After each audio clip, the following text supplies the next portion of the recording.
Zdravo! Ljudje imamo večinoma radi predvidljive stvari. Naprimer, kako izgledajo prometni znaki, kdaj je čas za kosilo ali kje je vrečka s kavo zjutraj, ko se zbudimo. Enako velja za risbe v kreju.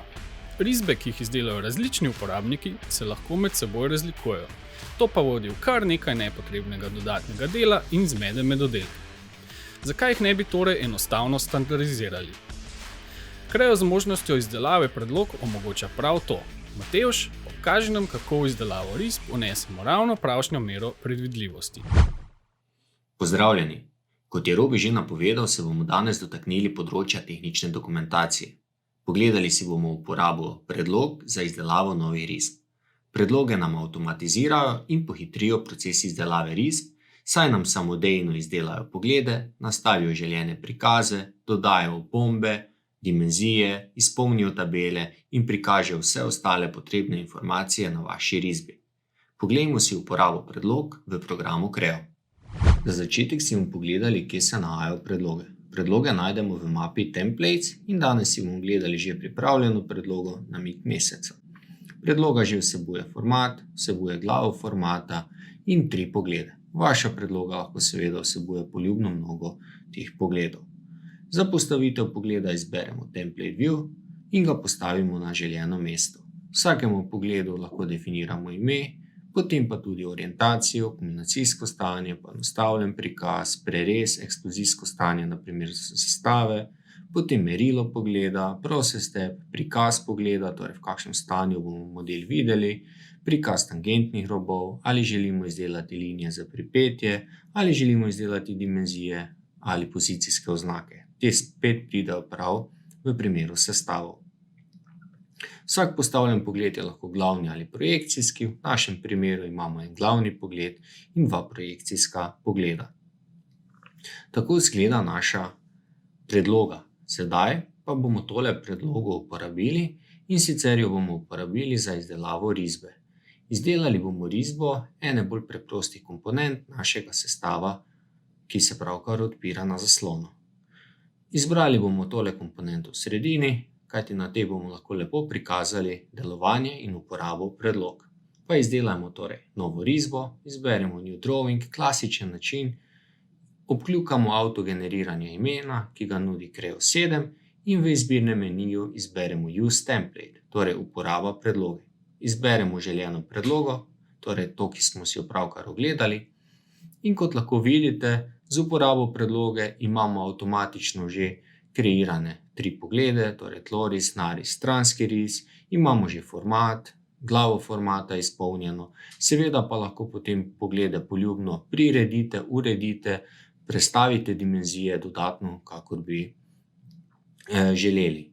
Kot lahko vidite, na ta način lahko zelo hitro dokončate oziroma zaključite z izdelavo risbe in prihranite čas proti temu, če bi v bistvu vse morali izdelati od začetka.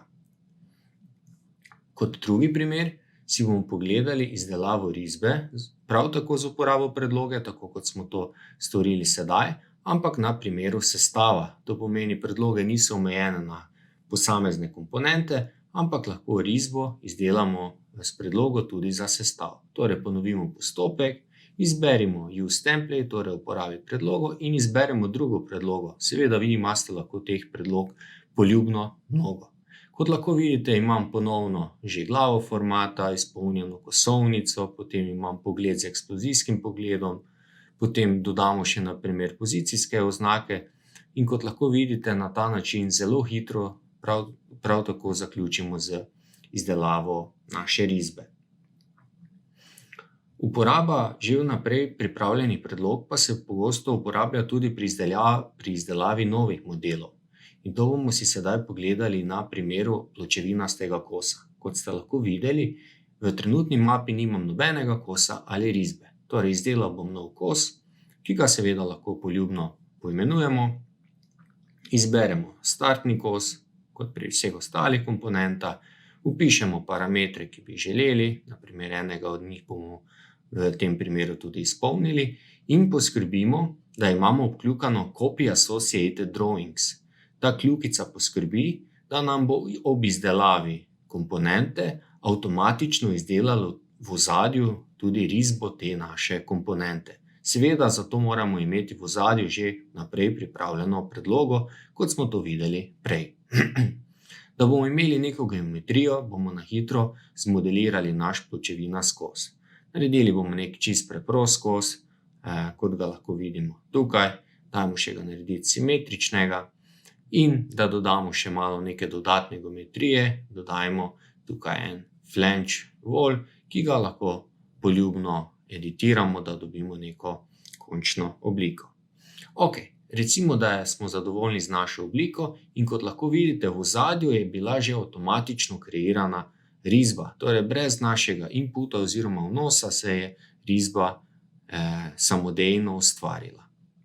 Izdelajmo še eno razvito stanje, poljubno poimenujemo oziroma ga poimenujemo razvito in kot boste sedaj videli, ko smo dokončali, risba je prav tako že v ozadju izdelana, imam že postavljen format, 3D obliko, razvito obliko, spodaj imam tudi že dva lista, prvi list je osnoven, drugi list je na primer namenjen DXF razrezu, kot ga lahko vidimo na zaslonu. Seveda to bi si spet lahko poljubno prilagodili.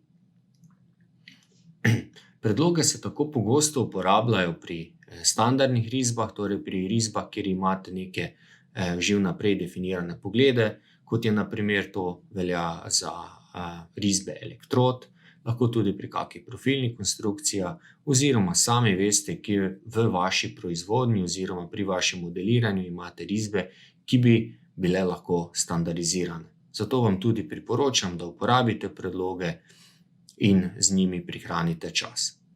Za vašo pozornost se lepo zahvaljujem in vam želim lep dan.